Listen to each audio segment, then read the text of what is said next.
The word of the Lord from the Gospel of John, chapter 12, verses 23 to 33. Jesus answered them, "The hour has come for the Son of Man to be glorified.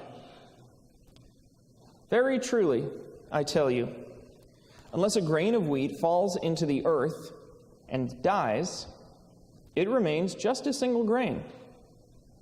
But if it dies, it bears much fruit. Those who love their life will lose it, and those who hate their life in this world will keep it for eternal life. Whoever serves me must follow me, and where I am, there will my servant be also. Whoever serves me, the Father will honor. Now my soul is troubled, and what should I say? Father, save me from this hour? No. It is for this reason that I have come to this hour. Father, glorify your name." And then a voice came from heaven, "I have glorified it, and I will glorify it again." The crowd standing there heard it and said that it was thunder. Others said, "An angel has spoken to him." Jesus answered, "This voice has come for your sake, not for mine. Now is the judgment of this world. Now the ruler of the world will be driven out, and I, when I am lifted up from the earth, will draw all people to myself." He said this to indicate the kind of death that he was to die. This is the word of the Lord.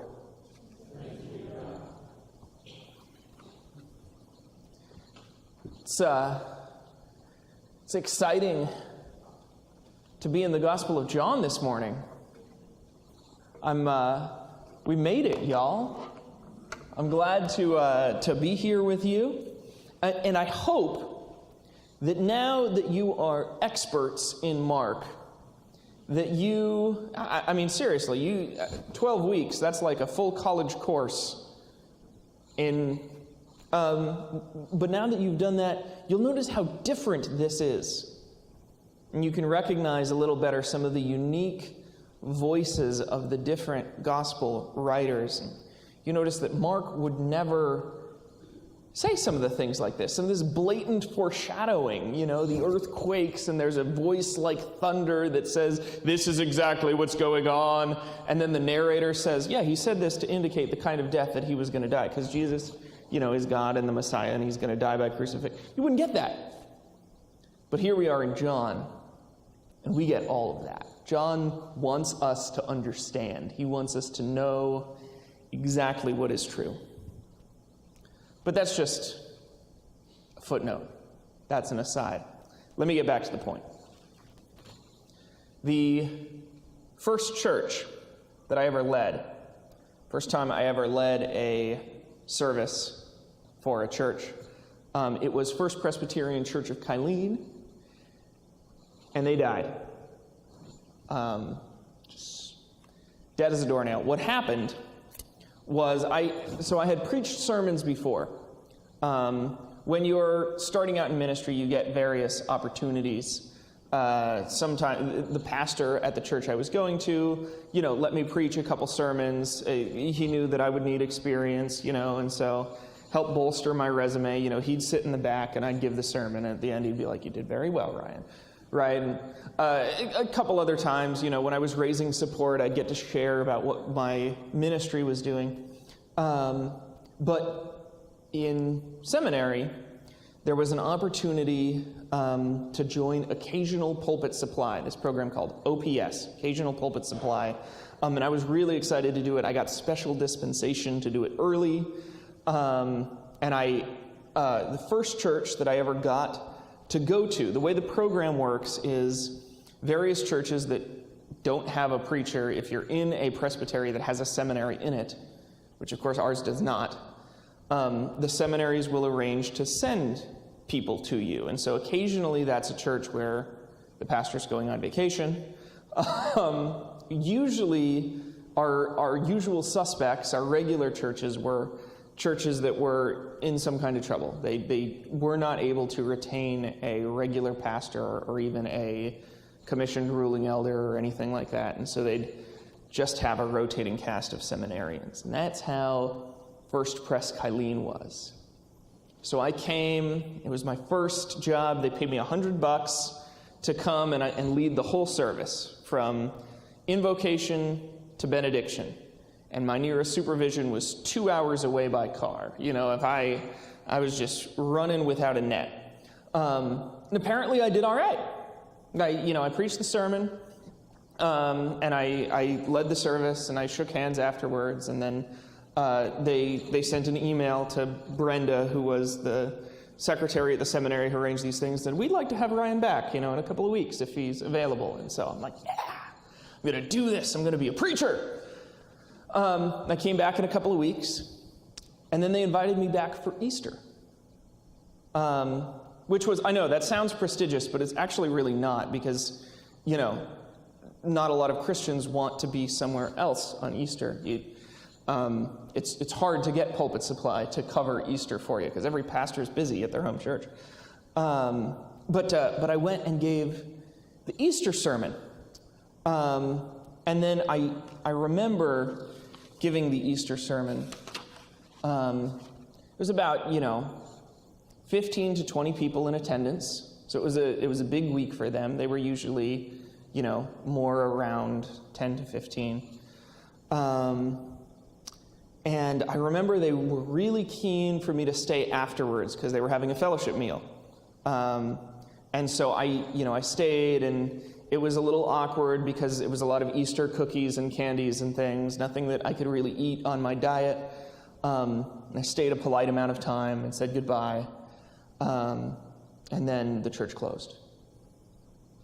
They hadn't told me, but the church was running out of money, not able to sustain themselves. It was a building about the size of our building, worshiping 15 to 20 people in a mostly military town that wasn't being served by a Presbyterian church, and they were in the middle of an administrative commission or the process, and they folded that week.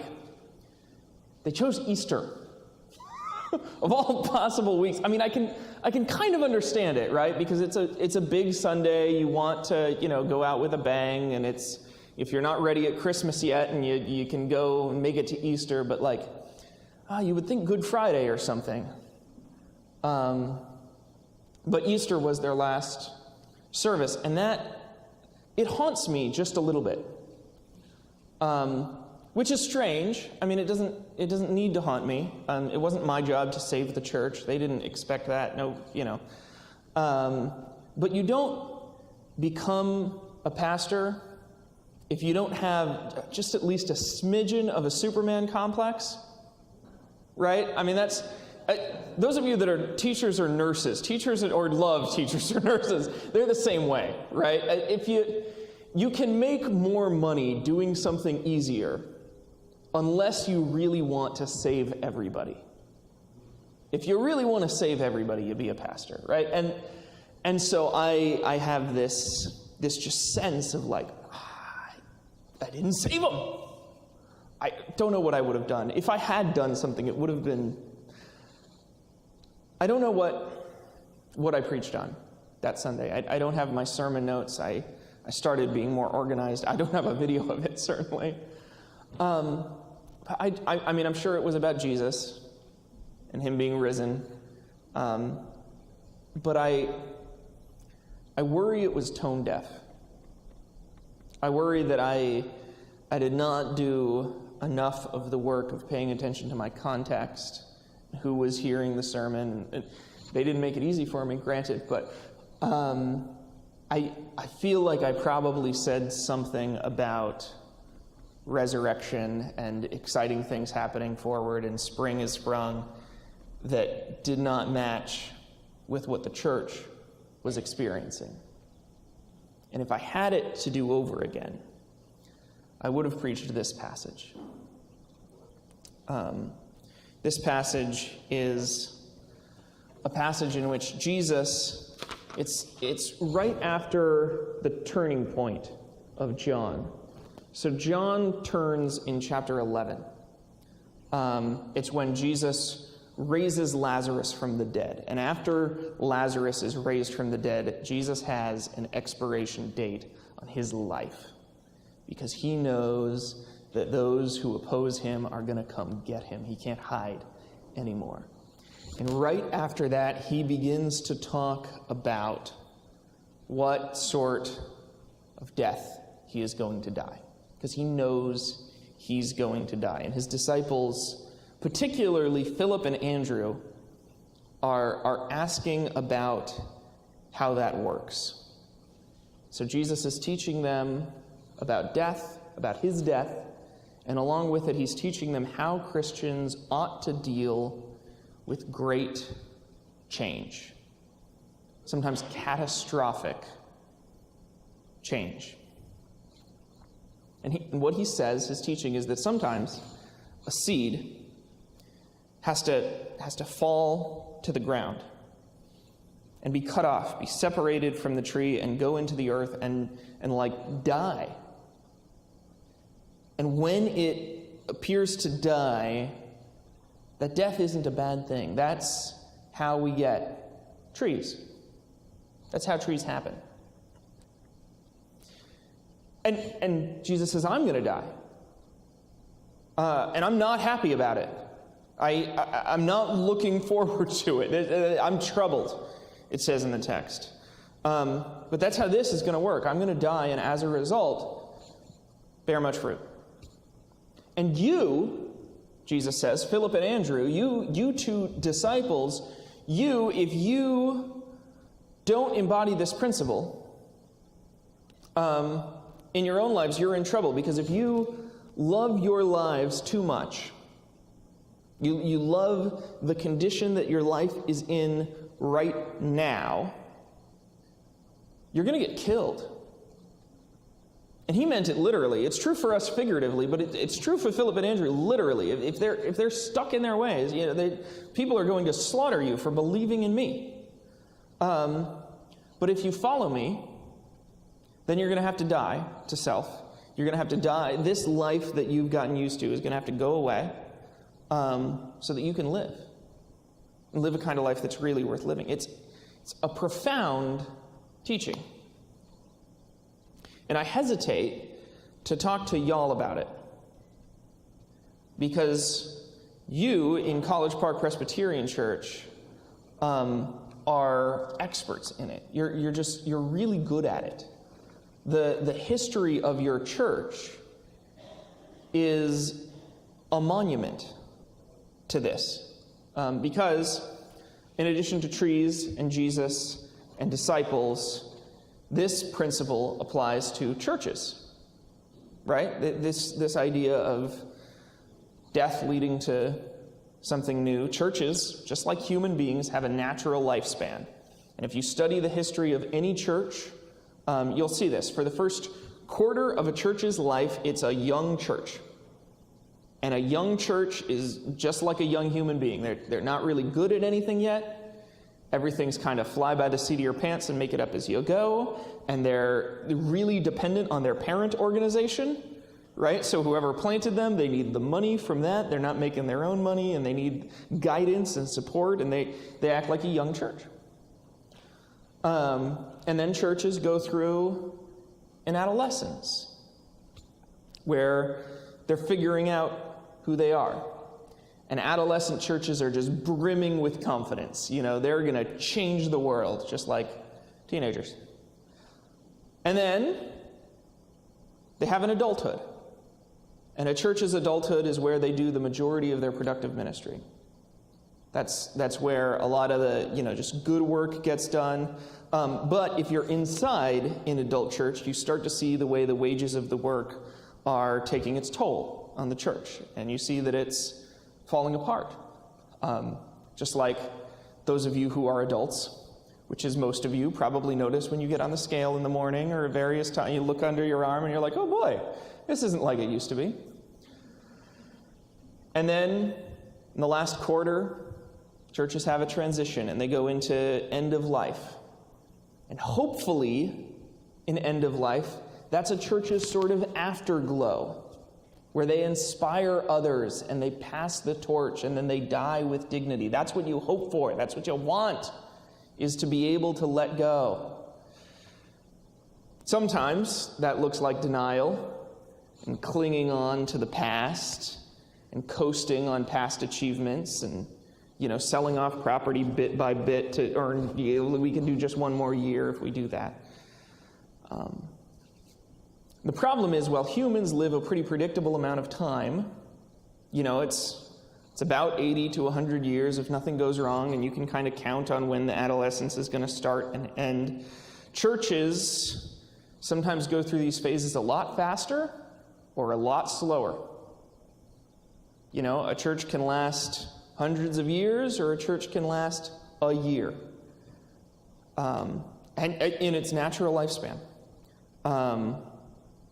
And so we forget sometimes, by losing track of this, by hoping that our church is going to be one of the churches that lasts 1,000 years, that transitioning from adulthood into end of life, for instance, when you see a church that's doing that, I don't think we're doing that, but there are churches in our presbytery that are, that's not necessarily a failure on the church's part. That's just the natural lifespan of a church. And they can choose to do that well. That's what happens when you grow up. Again, just like humans, did any of you, when you were able to retire, be like, darn it, if only I was healthier, I wouldn't retire? That's not how that works. If only I had achieved more during my adulthood. And that's not only true of churches, but also of things within churches. Of ministries, of small groups, of volunteer roles, of programs. They have this natural lifespan, and they serve for a while, they get good at what they do, and just about after they hit their stride, they're ready to transition out of life. And you know this. Most of you, some of you have joined since, but many of you have been members of a church that has gone through this natural life cycle. You've been either a part of Calvary Presbyterian Church or John Knox Presbyterian Church, where you have seen the church grow and lived through a vibrant adulthood, and then seen the church start to decline, and then started to ask the questions of, we are going to be in trouble if we don't do something else, and then seen new life come from that. Been able to let go of the thing that the church was doing and merge together and form College Park Presbyterian Church, where new life rises from death, just like a seed that dies and a new tree comes up. And hopefully, I dearly hope and I trust that during that process, people have come and talked to you about this principle and explained that this is a theological thing we're doing. This is an Easter thing. Crucifixion leads to resurrection. Death leads to new life. And when we let go of something previously, we start something new. And so we stand literally in Orlando as a monument to that theological idea that something new can come and can grow where something old had been. But even though I hesitate to talk to you about it, I didn't talk to Colleen about it. And so I don't want to take it for granted here, and I wonder if, for some of us, it's time for a refresher course. If maybe this thing that we've had and we've known and we've believed, we've lost track of how theological it is. We've lost track of that this is something that Jesus actually taught. And it's become instead just sort of story of my life. Yep, everything falls apart and dies. That's just what happens. And we've lost track of the theology. We don't celebrate it anymore. And I worry also that at this church, when Jeff left, it wasn't talked about. And then for another couple of years of changes and transitions, not all of them for the better, it wasn't talked about as we did that work. And then when I arrived, and new pastors always bring change. I know I didn't talk about it. I did that very intentionally because I wanted to start my ministry here, not talking about us, but talking about God. So I think maybe it's time to pay attention to this principle. This principle that we know, this principle that we're familiar with, but to celebrate it. And this principle that in a lot of ways you can teach me about, the ways you've seen it. But I wonder, for instance, have you thought about how it applies to your personal lives? I know a number of you are helping elderly parents transition into the end of their life. And that there are difficulties associated with that. And sometimes, I use the word neurotic, right? Sometimes illogical behaviors when people are transitioning. They do things like I just don't sell the car. I need the car. Okay, but Mom, you can't drive the car. They took your license away. Yeah, but I just keep it. Continue to pay registration and insurance and storage for it because I want it. Why is that? Well, it's because that car represents a time of their life. They liked that car. They liked all the places they used to drive in that car, and that car represents a part of who they are. And so a better response might be, you know what, Mom,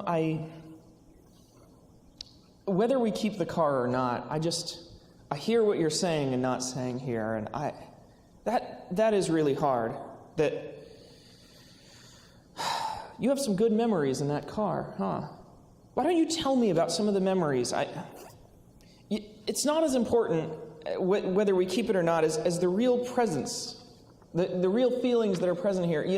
Your driving self is going away, and that matters to me. We should pay attention to that. And if we mourn that, then maybe we can have room for what's coming next. Right? I preached at Westminster Winter Park this last week. And from my perspective, I'm like, man, I can't wait to get old. I get to move into here. Assuming I could ever afford to move into a place like Westminster Winter Park. But that's beside the point. But I recognize it's a night. If you go, they're open for dinner. If you ever want to go visit, you can just go and have dinner there. But they've got a golf course and a jacuzzi and a music room with all the music you could ever want. It's really neat. But I recognize, of course, that I'm not there yet. I'm thinking about it in the abstract, and I don't have some of the baggage that I'm going to have when it is time for me to let go of my ministry context and whatever it is that I want, and to move out that way. But that's if we can get past the past, then there's new life available for us. Then we'll be able to enjoy like this resort lifestyle where I don't have to work.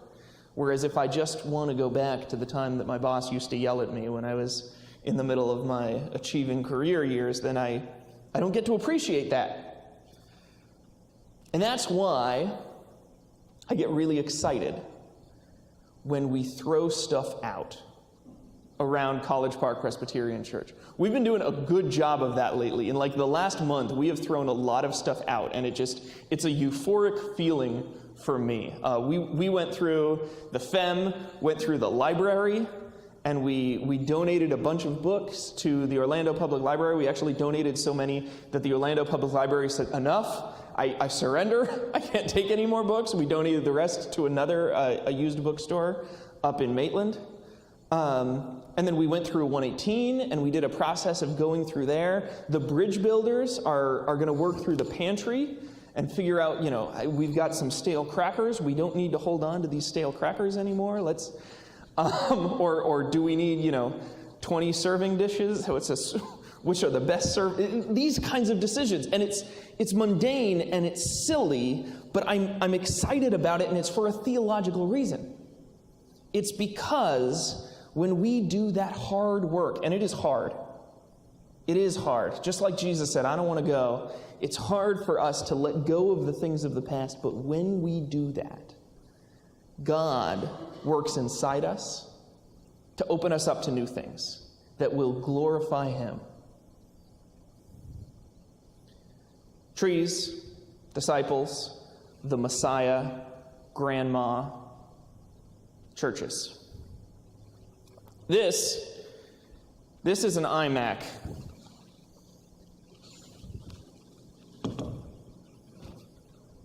This is actually, this is Jeff's iMac.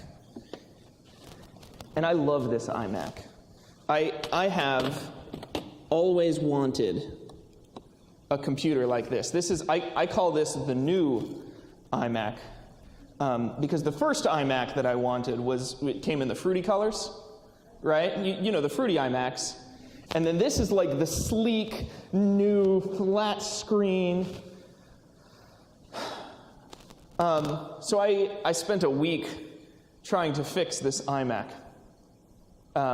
You can see the screen is broken, is the problem. That's the technical analysis. And of course, the whole thing, it's one piece.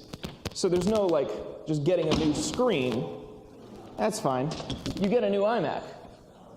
You know, and so I mean, to replace the screen, it's not a thing. But I was like, maybe we can get it. We'll plug it into an external display, and then we can lean it down and take the bracket off the back. And I can't. It doesn't work. Other stuff on it is broken that doesn't allow that to happen. I had the thought again because I want this iMac. I've always wanted one. If we plugged it into the projector, I think it might work.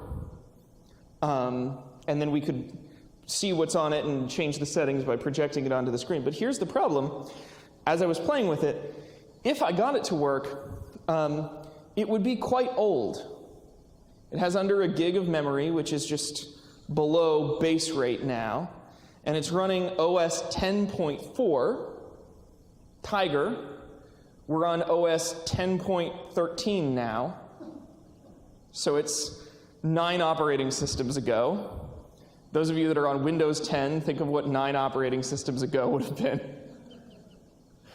You can't get Google Chrome on it. It's just, you can't do anything with it. It's just way too old. And so it needs to go. Say what? Don't start a fire, Jim says.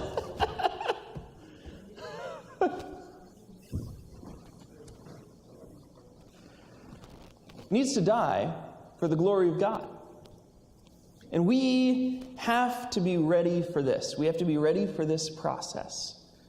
To let go and to know with a knowledge that moves past our minds and reaches into our heart that even though it's hard, we know death brings new life. And if we can get to that place where we automatically, immediately, before kind of going through the rationalization process, just get well practiced in this, we are going to be ready for the great change that lies ahead in our personal lives and also as a worshiping community. Because as a worshiping community, we, College Park Presbyterian Church, need to be transformed. We need to reinvent ourselves to reach more effectively and more directly the people beyond its membership.